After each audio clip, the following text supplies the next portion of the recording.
기도하겠습니다. 하나님, 오늘도 우리와 함께 하시는, 우리를 지키시고 보호하시는 하나님의 은혜를 기억합니다. 그리고 그 하나님의 은혜가 오늘도 우리의 삶을 새롭게 하기를 소망합니다. 하나님, 이 시간 주님 앞에 예배하며 주님의 은혜를 구하는 심령들 가운데 사랑과 주님의 놀라운 임재를 허락하여 주시옵소서. 감사드립니다. 거룩하신 예수님의 이름으로 기도합니다. 아멘. 내 주를 가까이 하게 함은 찬양하겠습니다. 내 주를 가까이 하게 함은 십자가 짐 같은 고생이나 내 일생 소원은 늘 찬송하면서 주께 더 나아가기 원합니다. 야곱이 잠 깨어 일어난 후 돌단을 쌓은 것 본받아서 숨질 때 되도록 늘 찬송하면서 주께 더 나아가기 원합니다. 아멘. 오늘 우리에게 주신 하나님의 말씀은 창세기 28장 10절에서 22절까지의 말씀입니다. 제가 10절에서 15절까지의 말씀을 봉독하겠습니다. 야곱이 브엘세바를 떠나 하란을 향하여 가다가 한 장소에 이르러 해가 지자 거기에서 밤을 지내게 되었습니다. 야곱은 거기에 있던 돌을 가져다가 머리에 베고 누워 잤습니다. 그가 꿈에 보니 사닥다리 하나가 땅에 서 있는데 그 꼭대기가 하늘까지 닿아 있었습니다. 그리고 하나님의 천사가 그 위에서 오르락 내리락 하고 있었습니다. 그리고 여호와께서 그 위에 서서 말씀하셨습니다. 나는 여호와 곧 내 조상 아브라함의 하나님, 이삭의 하나님이다. 내가 놓은 땅을 내가 너와 내 자손들에게 주겠다. 내 자손이 땅의 티끌과 같이 돼서 동서남북으로 퍼지게 될 것이다. 너와 내 자손을 통해 이 땅의 모든 족속들이 복을 받게 될 것이다. 내가 너와 함께 있을 것이며 내가 어디로 가든지 너를 지켜주겠다. 그리고 너를 이 땅으로 다시 데리고 오겠다. 내가 내게 약속한 것을 다 이룰 때까지 너를 떠나지 않겠다. 아멘.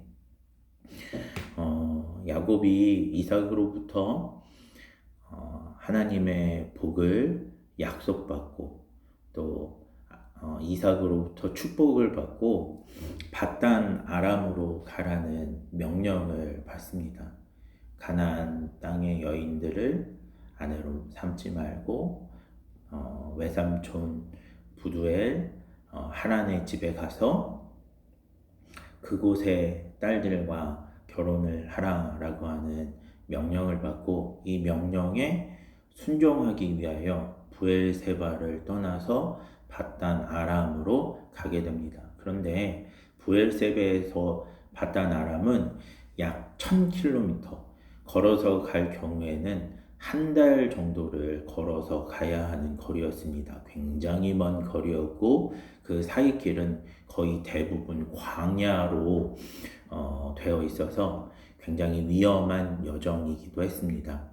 하나님의 말씀을 따르기 위한 여정이 쉽지만은 않았던 것입니다. 그런데 그 여정 가운데 야곱이 한 곳 광야에서 돌을 베개 삼아 잠을 잘 때 이러한 일이 벌어졌습니다.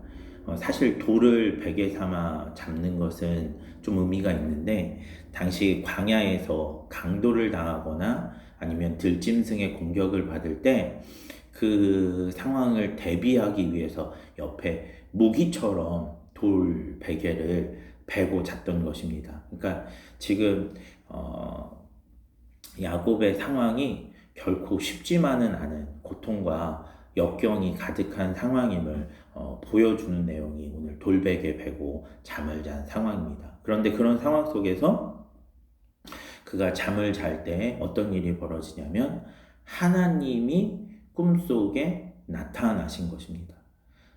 천사들이 하늘을 잇는 사다리를 오르락내리락 하고 있고 하나님이 그에게 찾아오셔서 나는 여호와 아브라함의 하나님 이삭의 하나님이다 라고 말씀하시며 야곱에게 너가 누운 땅을 주겠다 라고 약속하시고 내 자손을 땅의 티끌과 같이 많게 하시겠다라고 약속하시고 너와 함께 있겠다고 약속하시고 너를 이 땅으로 다시 안전하게 돌아오게 하겠다고 약속하시고 너를 떠나지 않겠다고 이 5가지 약속을 하시게 됩니다. 사실 이것은 야곱에게 굉장히 큰 위로가 됐을 것입니다.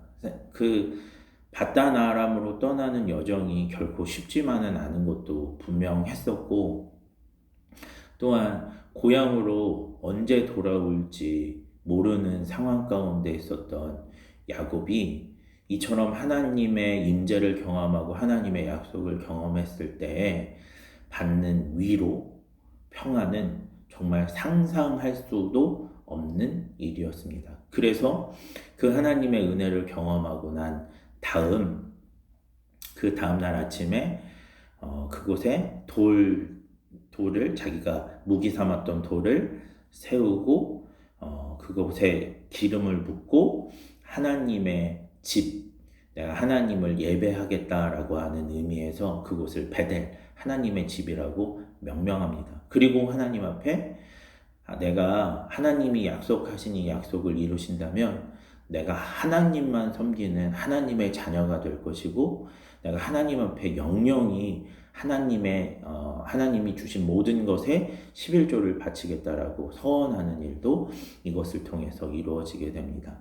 이처럼 야곱이 고난당할 때 찾아오신 하나님의 은혜로 말미암아 야곱은 하나님의 백성이 되겠다, 하나님의 자녀가 되겠다라고 결단하는 서원을 하게 됩니다. 이를 통해서 우리는 무엇을 알 수 있는가?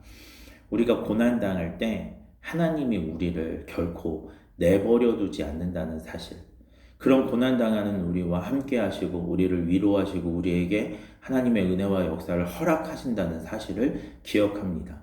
그리고 또 한 가지, 그런 하나님을 만나서 그 고난 중에 함께 하시는 하나님을 만나게 되면 우리의 신앙이 내가 하나님의 자녀로 그리고 내가 하나님을 더 잘 섬기는 백성으로 우리의 신앙이 성장하게 된다는 사실도 배우게 됩니다.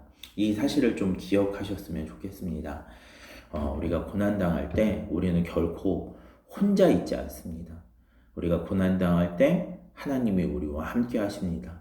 그리고 그 하나님의 함께 하심을 경험한 자들은 오늘 야곱이 고백했던 것처럼 주님을 주님으로 고백하고 주님 앞에 예배하며 주님을 사랑하는 삶을 살기로 결단해야 하는 줄 믿습니다.